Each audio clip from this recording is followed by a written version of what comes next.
Welcome. This is Inside the Leader's Mind, where what's in the way becomes the way. I'm your host, David Suson, and I'm excited to have our guest today, Sharon Hulce. She is the president and CEO of Employment Resource Group, that's ERG. They're a nationwide executive search firm based in Appleton, Wisconsin. And with 30 years of experience in executive search and as a business owner, Sharon brings a unique perspective to leadership and what works within an organization. Sharon has recently been awarded a Stevie Award for Best Female Entrepreneur of the Year. She's a Titan 100 Hall of Fame honoree, 100 Women to Know in America honoree, and is a Forbes best-selling author of A Well Done Professional Midlife Crisis. Sharon, welcome. Thank you, David. It I'm is so excited to good be here. I'm excited to have you. I know we chatted a little bit ahead of time, and I'm just excited to have you. I would love to start with just telling me a little bit about, I actually want to hear about the book just a little bit. A Well Done Professional Midlife Crisis. Just tell me a little bit about that and kind of what spawned that, and then we'll get into more job, career, leadership. Well, I'll be really honest about that. So a lot of people get referred to me at different points in their career, and there tends to be two things that create a professional midlife crisis. And surprisingly, they're both personal. One is turning 50. So at 50, people kind of reflect on my life is half over, assuming they're going to live to be 100. And they start reflecting on, is this all there is, right? Is this what my career is going to be? Or the kids leave. So all of the, their ownership of the sports and the drama and the friends that are their kids' friends and all of that ends up being something that makes them start to reflect on their own life. So they start coming to see me and they like, I really, I do really well. I make great money, but I don't love what I do. So I started having all these conversations over and over and over again. And I thought, you know what? I'm going to write a book so I can give them the book. They have exercises they can do and then come back and see me and we can have a meaty conversation about what really is next. Is it entrepreneurship? Is it I have to change jobs? Or is it I can stay within the job I am? I just need to figure out how to bleed passion and energy back into what it is I do. So it isn't just about like I need to change careers. It's like really reflecting on your whole career and what is truly next for the last run at 50 in essence, because 45 to 55 is when people hit that midlife professional crisis.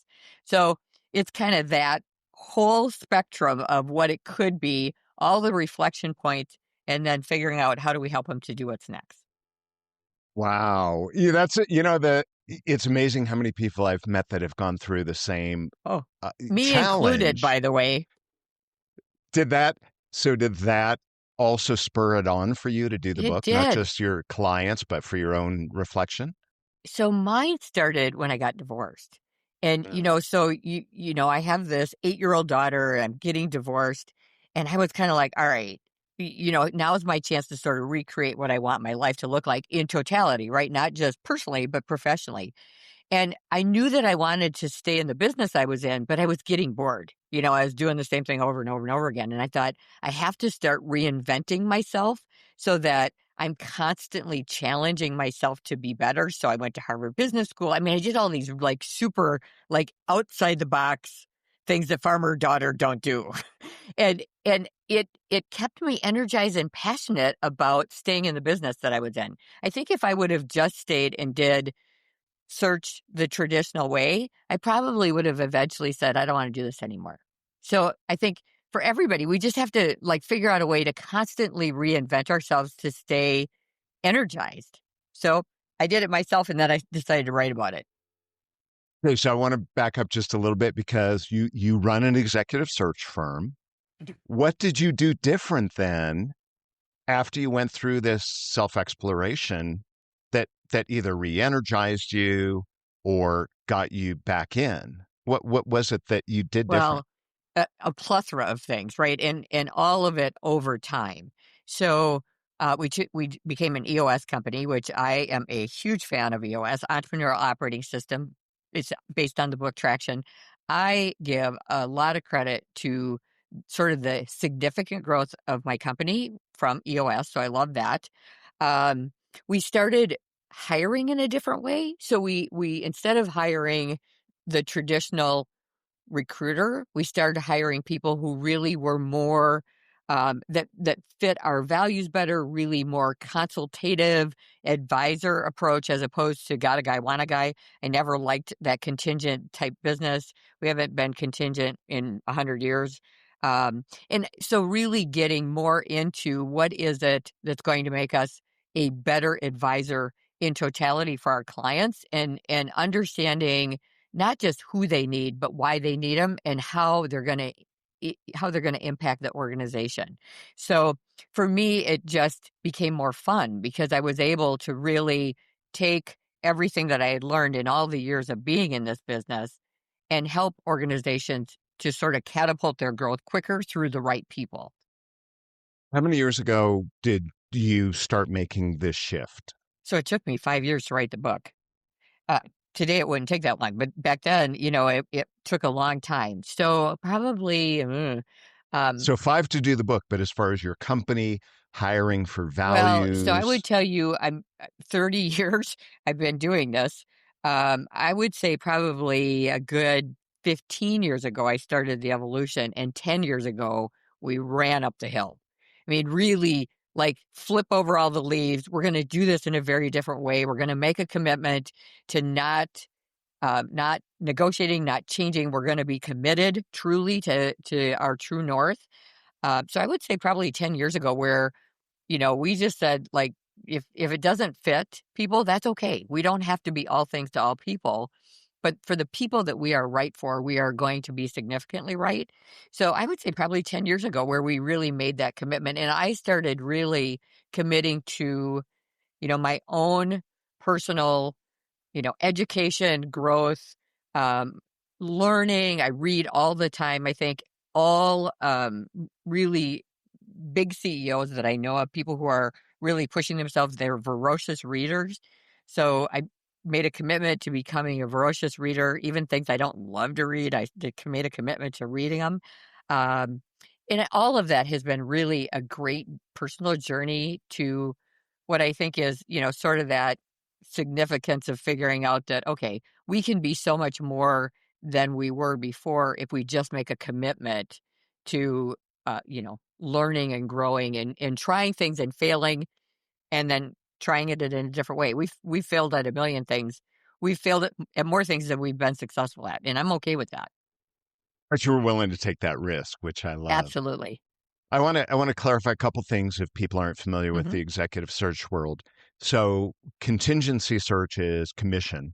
Yeah. So you're not getting paid until they hire someone. And as you mentioned, you moved away from that. So that retained search then is people are paying you as I'll call it a consultant, and Yeah. you're getting paid.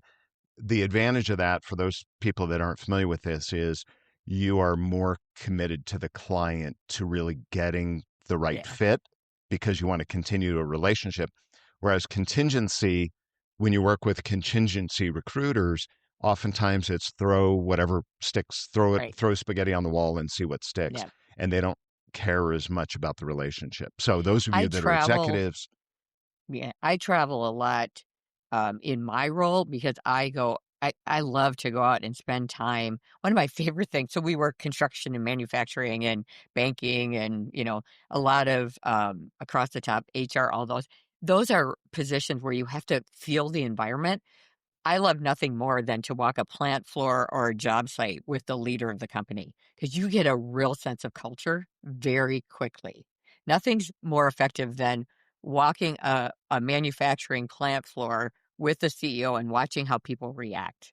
Do they, hey, how are you? Or do they scatter? I mean, there's so much that you learn about an environment, and two, it helps us to be able to help them to make changes if they want to make changes. So that's my favorite thing to do in my job.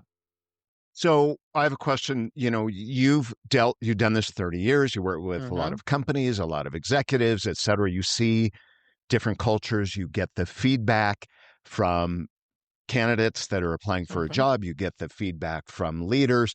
My question is, how has that and what you've seen and learned from others impacted your own leadership style and Mhm. actually the way you lead your business, the culture? Well, here's what I would tell you. I think the best leaders, so the people I would say I would wanna emulate, they're very self-aware.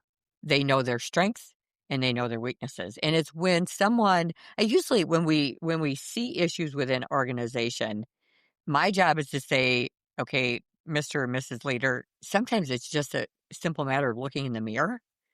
So, my own personal reflection of what am I good at, what am I not good at, help me to put people in place within my own leadership team who are strong where I'm not.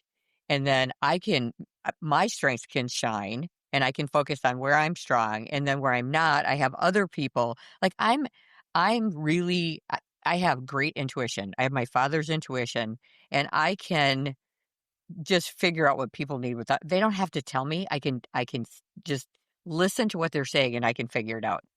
So that's my strength. I'm not the most empathetic leader. I'm fairly impatient. I've been a recruiter 30 years. I grew up in a farming community. I grew up where it is get it done. I mean, so I have tremendous urgency, low patience. I mean, so for me, when people need an empathetic leader, I'm not their go-to person, but I have a person on my team who is tremendously empathetic. So understanding that as I went through and I watched other organizations and where they struggle, really looking in the mirror and say, okay, what are you good at and what are you not good at? And what you're not good at, put people in place so those that need that kind of leader have that accessible to them because everybody's different. People engage with different people. Some people love my style and they love how fast I move. I mean, I move so fast, I drive people crazy. And my coach said to me, you have to understand, no one will ever move like you move. So the reality is just understand that you can't expect people to keep up with you. So find people that can help them to do the job in the way that works for them, but still effective. So I would tell you that it's that. It's that self-awareness, looking in the mirror, and then build a team of people that are strong where you're not necessarily the strongest. What for you, what's been the hardest part when you made that mental shift? What was the hardest part about doing that? Letting go.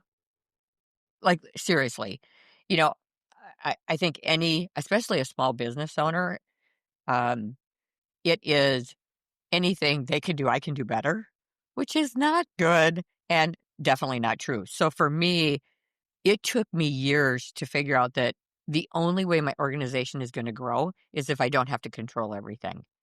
And that's a very common trait in most CEOs. So I literally had to say, you know what? They might not do it as well as you do it, and they might not do it like you do it. But that doesn't mean that's bad. It just means it's different.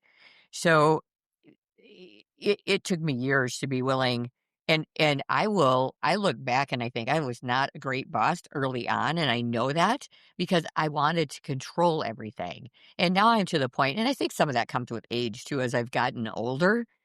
uh, it, as long as we deliver a fabulous outcome, how we get there isn't as important. We have a process that works. Everybody follows the process, but there are parts and pieces that each person will do in a different way.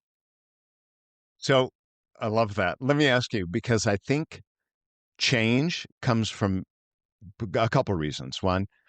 One reason change occurs is we're struggling.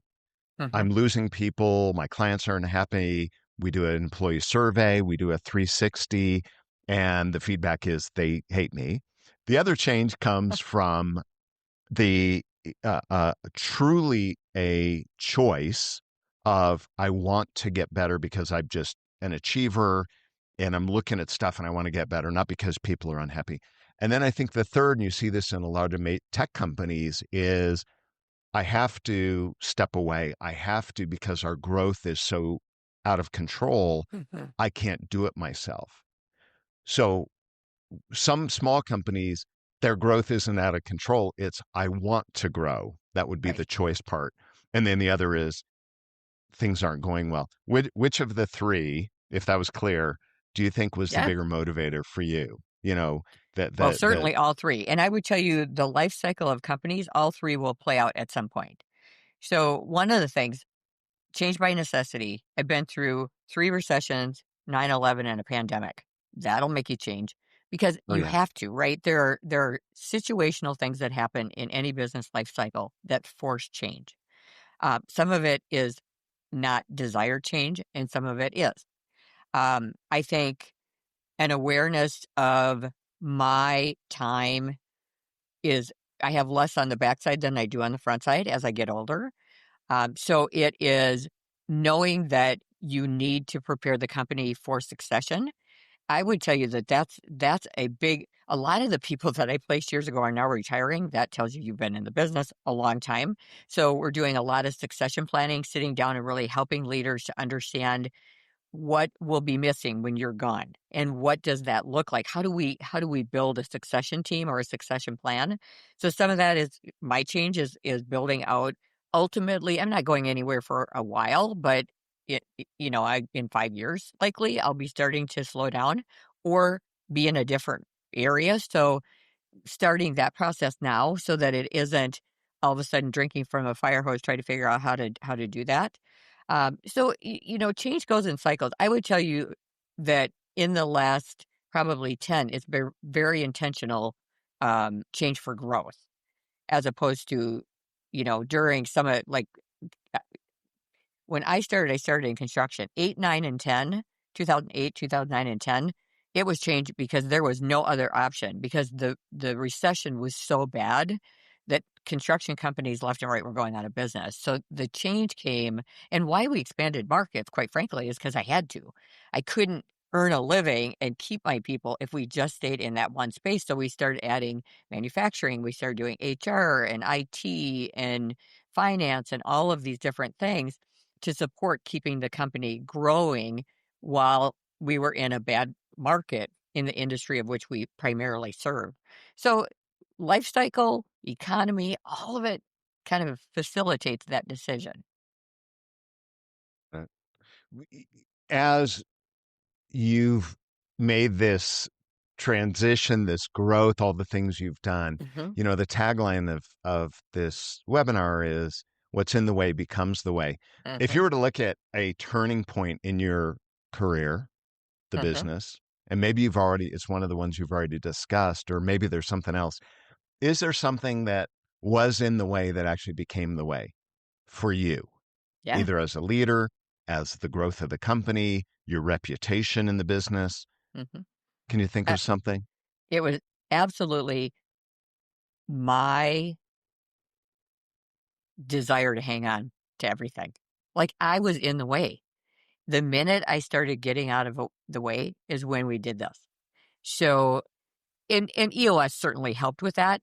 The What I liked about EOS is it isn't about the person, it's about solving problems. So any of us have things that happen or issues or, mistakes we make, whatever it is. So it's not about you did that. It's about, okay, here's what happened or here's the issue.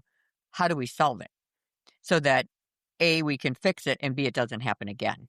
So it opened up true candid dialogue that isn't pointing fingers, but true candid dialogue that became really positive and helpful and a willingness for people to share where it that's where it started to change is when we could have those conversations without it feeling like a reprimand or we're gonna wallow in what happened. So I I just think if leaders really look at there's a lot of great leaders, but I would tell you most people I talk to when I ask about their leadership style always tell me they're servant leaders.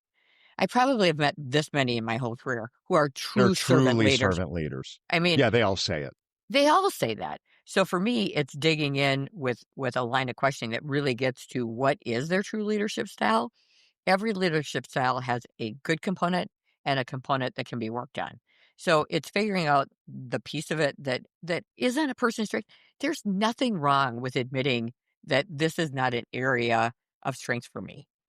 But I mean, we all have egos, right? I mean, you don't own a company or you don't lead a company without somewhat of an ego. Now, confidence, not ego, is important. And I think good leaders understand that while we have to stand strong and be smart and have good communication skills and all of that, the ego piece is the piece that you have to keep in check.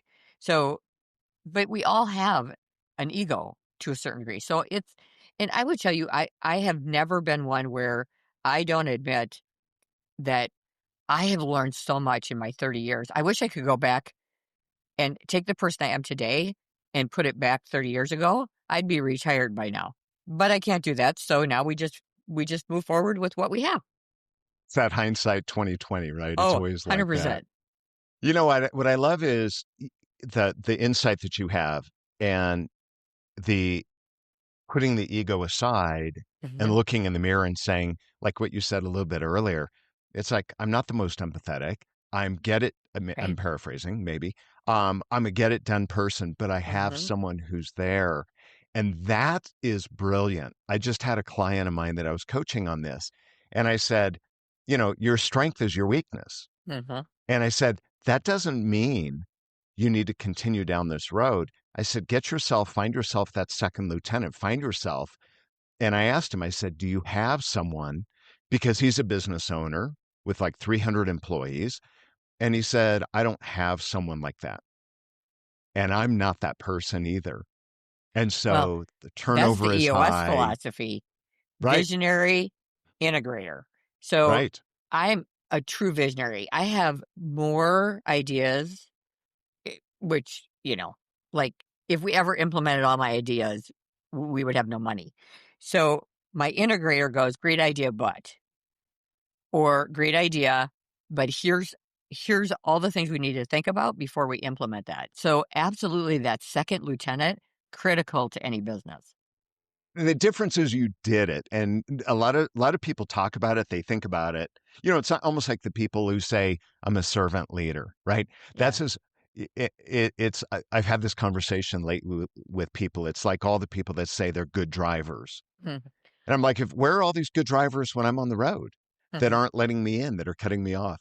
So I think it comes down to almost a comment, kind of what you made is we need to define, at least in our own mind, what is good driver, but we need to define what a servant leader is. We need to Right. define what a empathetic leader is. And when we start defining it, then we can see those parameters Mhm. and then it helps us identify what we're good at, but then it also helps us be able to see I've got blinders. These are the Yeah. areas I need to work on and bring someone else in.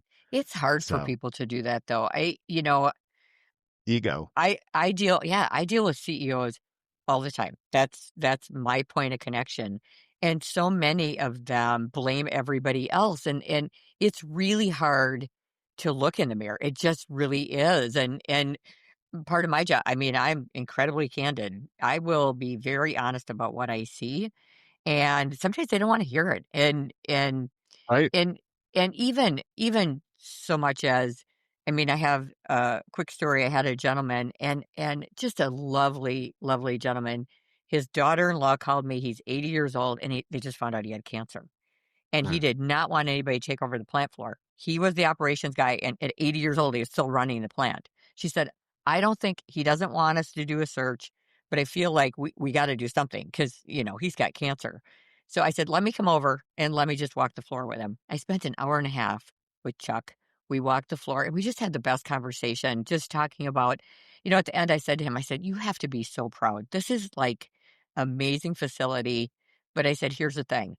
The last thing you want is for this thing not to go on because you weren't willing to just let somebody come in and help you. Like, let me help you to find somebody that you're comfortable with that can help you while you make yourself feel better.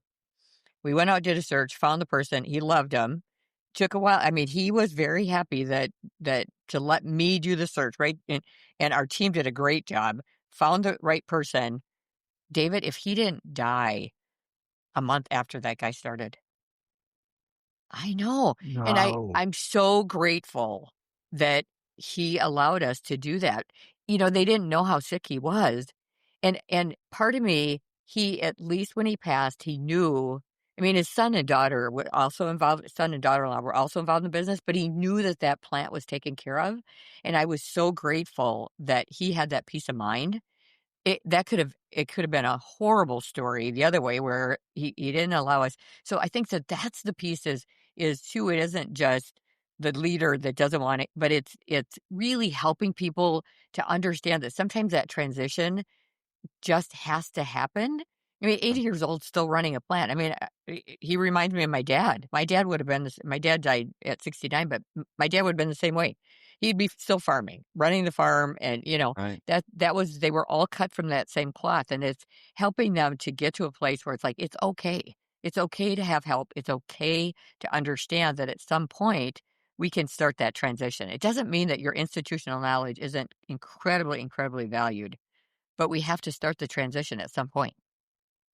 And I think earlier than later, that succession planning that people put off. And Oh, here's why. yeah.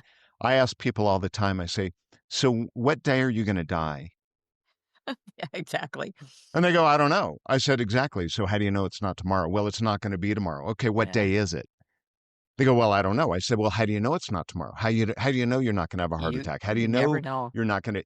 So start the succession planning now because anything could happen, Yeah. right? Tragedy, trauma, like, and I think executives, goes back to ego, Yeah. business owners, we all think we're impervious.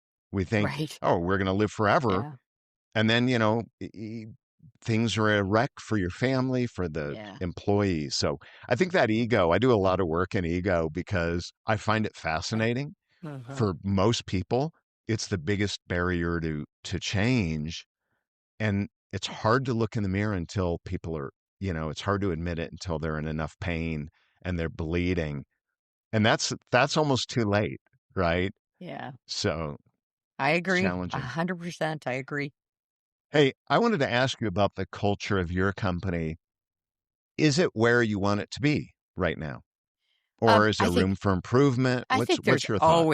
always room for improvement. I would tell you I enjoy the team I have very much. So we do Grateful every morning at 8 o'clock. So we start our day. We have remote employees as well as in-house. We all get on a Teams call and we talk about everybody has to say what they're grateful for every morning at 8 o'clock.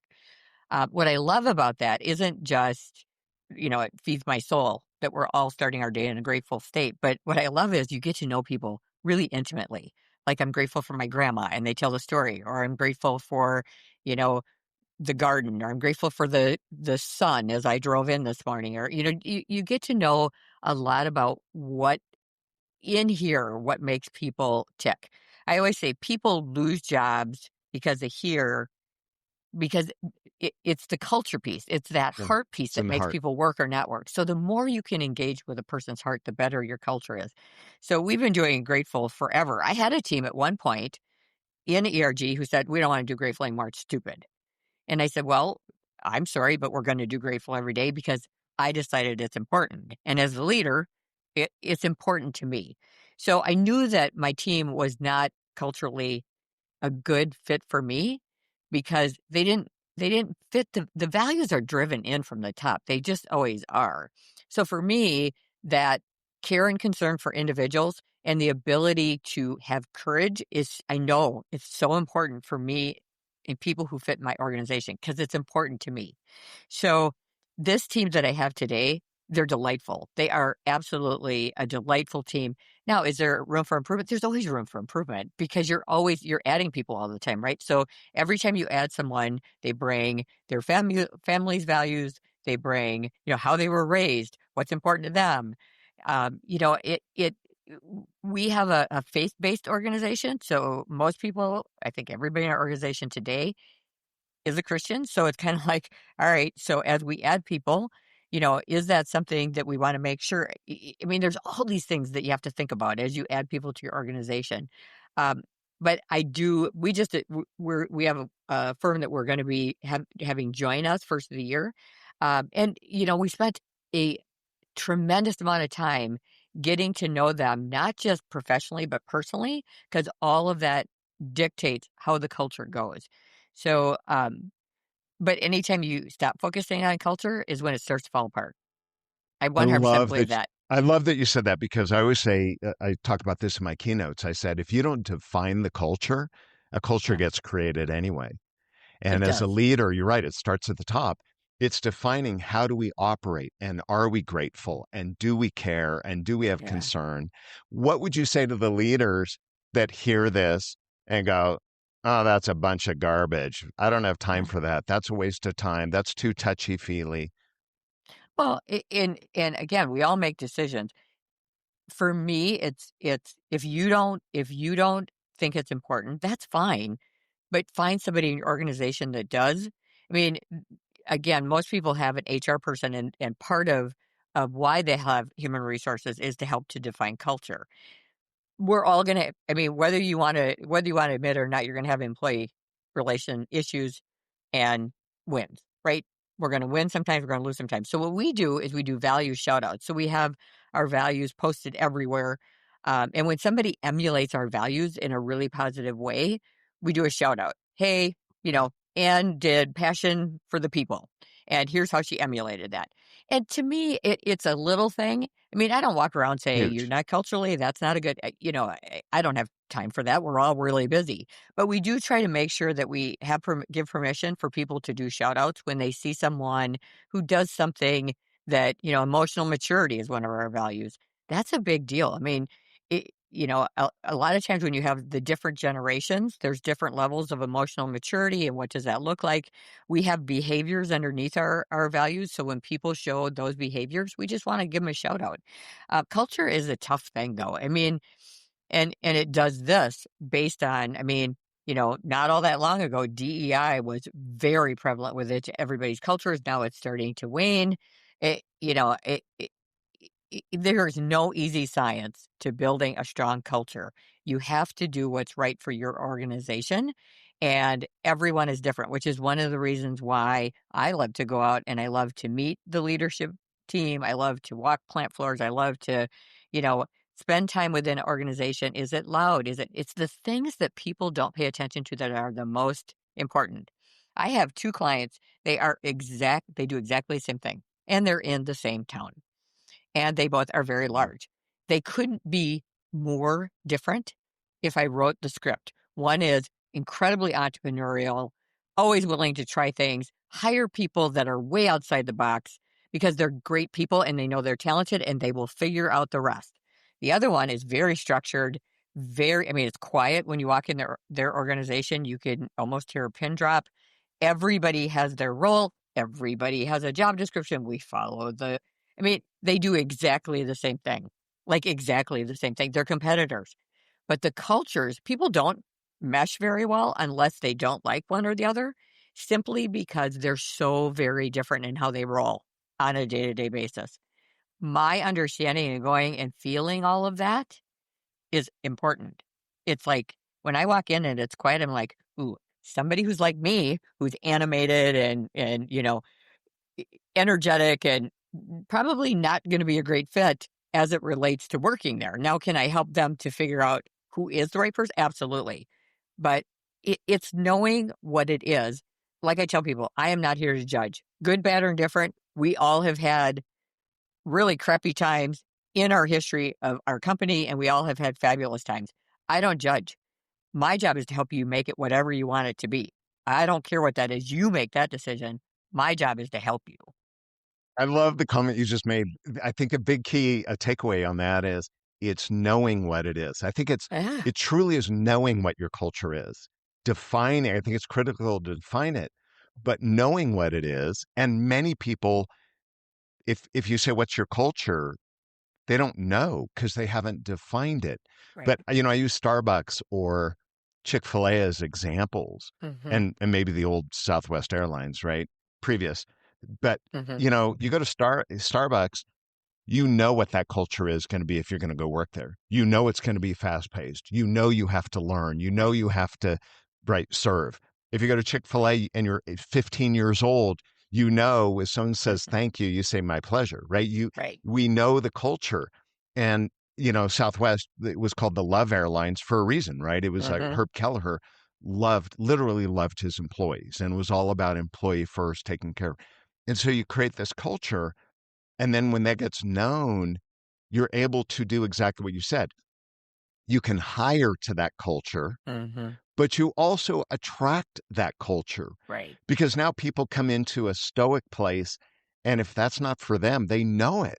They're Right. like, oh, yeah, these two employers you talked about, well, I like Mm-hmm. this entrepreneur. No, I don't want an entrepreneur. So I think that is a huge takeaway for people that are listening here is know what that culture is. Don't be Right. blind to it and just go, well, I don't know. It's just it is. I think it's really consciously think about it, but Yeah. consciously define it. So I Yeah. love that, Sharon. Yeah. No, So I it's want, it's a challenge that we all deal with. yeah. Well, I want to close with the last question here, which Mm-hmm. is comes from a couple places. When I was young, I remember aunts and uncles saying, "How's school? How are you doing?" Mm-hmm. And I'm like, why don't they ask me this?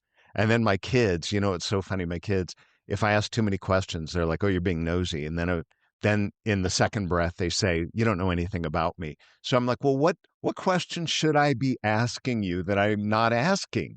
So Sharon, that's the question to wrap up with here is what is the question you wish people would ask you, but they don't ask you because they don't know to ask you, but you would love it if they would. And Yeah. then obviously, what would the answer be? You know, I would tell you that with 30 years of doing what I have done, it would be great. And typically I don't wait till the question is asked because I have learned that if I'm not candid, at some point we're never going to fix whatever it is going on. But I would love if they would say, from your lens, what is it that you see that would be the top 3 things that you would work on if you were me? People don't ask that question. They don't say, so from your lens, because I'm coming from the outside in, it's so much easier to look at another organization than it is to look at your own. It Oh, just yeah. is. I mean, you're too close to it. You, especially the CEOs who have grown up within an organization, you know all the different. So you're so close to it that sometimes you lose sight of the outside perspective. So for me, it's like, so from your lens, just knowing what you know and what you've seen, what's your thoughts? Like, what would you think we should work on, or where do you think is that opportunity for a new revenue stream, or all of those things? Because I always have those ideas, especially the longer I work with someone. I've got clients that I've had 30 years. I mean, I've got one client, they were 17 million and now they're almost a billion. Like I Oh my grew up gosh. with this company. I know. So, and you watch the evolution, you watch the type of people they hire over time. And it's one of those things where you want to say, okay, now that you're here, now I think you should think about this because this would be, or in the industry. I mean, we live in the industry. I know more than I want to know, to be honest with you, about what's going on in the industry. I hear all the gossip. All the male-dominated industries, especially, they always say women gossip. I hate to tell you, the male-dominated industries are way worse than the women-dominated industries. I could call a construction CEO and say, "Hey, give me a call back. I need to talk to you," and they'll call me back 24, 48 hours. But if I call and say I have gossip, 5 minutes later they're on my phone. They You're love that. funny. You're So funny. yeah, so it's one of those things where I'm like, you know what? Let's just talk about what's going on and what are the trends? Like, what are the trends that we're seeing? Because we are a 6 month leading indicator for sure. If I remember early '08, I had a brand new office building. And I was paying a lot of money for this new office building. I built it in 2002. It was 11,000 square feet. Beautiful, beautiful office building. And I'm starting to see this tumbleweed coming at me that we've got a recession coming in construction and this is ugly. The architects were starting to not get work and the developers were really, and I'm like, okay, this is not good because I don't know if I'm going to make it through this. I sold my building full price and then some right before the recession hit. Had I not done it, I would Oh, not be here smart. today. You Yeah, got to that follow the signs. that insight is there. So, do you wish people would ask you that question, right? What are Yeah. the three things? I know it's hard to see the picture from the frame, right? When you're in the Mhm. frame. But Oh, let's for say I sure. asked you that question right now and I said, what are three things you know as a leader, as a human Mhm. being that you need to work on? Do you know what those would be? Would you be willing to Yeah. answer? Well, getting out of my team's way so that they're ready to take over when I'm done. I will likely be in-house 4 to 5 more years. I will always work. I'm just wired that way. I mean, I am my father's daughter. I was raised on a dairy farm and I learned how to work. So I will always do something, but likely not like I'm working today. I mean, I work all the time and that's a bad thing. Um, that would be my second one is to learn to start to enjoy life a little more. My significant other had stage 4 lymphoma 4 years ago. He just got a clean scan yesterday. So I'm very happy about that. But That that'll give you tremendous awareness about what's really important, right? Is a health issue. So for me, it's learning to enjoy the little things and learning to enjoy more life more and not I'm so always heavily engaged in what it is we do and I love what I do. I mean, I love it as much today as the day I started. So I'm passionate about it, but it can overtake my life as well. So learning to enjoy life more, learning to get out of the team's way so they can evolve, and then just really paying attention to the signs, especially through EOS on how we grow because I have a very big goal that I want to be at by the time I start to roll out of the president CEO role. So, paying attention to what are those things that we can do that will help us to grow quicker, help us to grow effectively, and grow in the right markets. Obviously, I got to pay attention to AI. I'm not a technology person, but I have a gentleman on my team. He's in Purdue University right now taking an AI class to learn all about not just what AI can do, but the functionality of how it can help to enhance our business. I'm not one to ignore the signs. I pay attention. I want to know what is going to happen and where we can implement and make the business better. So it's paying attention to all of it and not letting I don't want to be a person who sticks their hand in my head in the sand and said, you know what, it's not going to impact us, so I'm just going to ignore it. I've never been that type of person. My personal philosophy, I told you this last time we talked, is be the buffalo. The buffalo is the only mammal that runs toward the storm to get through it quicker. All the other mammals run away from it, hoping to avoid a storm. I am a buffalo. We're going to run into that love it. storm, and we're going to figure it out. And for another conversation, we'll have to talk about AI and the impact in Yeah, the world of recruiting, the world of hiring. But because of time, yeah. unless you have a quick snippet on that, Uh, we'll that's a TBD. Who okay. knows, right? Yeah, who knows? Who knows? Because we're still human, and yeah, there's a lot to it because personality. So much of work is personality, not just skill. Yeah, If you're I hiring agree. for culture, if you hire for Mhm, culture. So Sharon, you've been absolutely lovely. It's been so nice talking to you. If someone wants to learn more about your business or mhm. work with you, what is the best way for them to reach out? Well, so I'm on LinkedIn, and that's a great way to find me because I'm very active on LinkedIn. I post a lot of personal stories on LinkedIn, so if you want to learn a lot about me, that's the place to go. It's real life stories about what we deal with as business people. So that's a great way. Employment Resource Group, Appleton, Wisconsin. And then all my information is on our website, my cell phone number, everything. So if anybody and it's Sharon at ergsearch.com is my email. So anybody can reach out to me anyway. None of my numbers, my cell phone is public knowledge. Anybody can find me in any variety of ways. I also am happy if people just have a question on what to do next, just reach out. I mean, I do a lot of conversations with individuals to say, all right, let's figure it out together. Love it. And I'll make sure I post all that in the show notes with Great. the podcast here. Well, Perfect. Sharon, thank you so much for being with me. I really appreciated it and appreciate all your insight and wisdom that you shared. And folks, thank you for listening. If you've enjoyed this, please share it, recommend it to others. And if you know some amazing individuals that I should be talking to on the show, please let me know and please subscribe. I'm David Suson, and this is Inside the Leader's Mind. Thanks.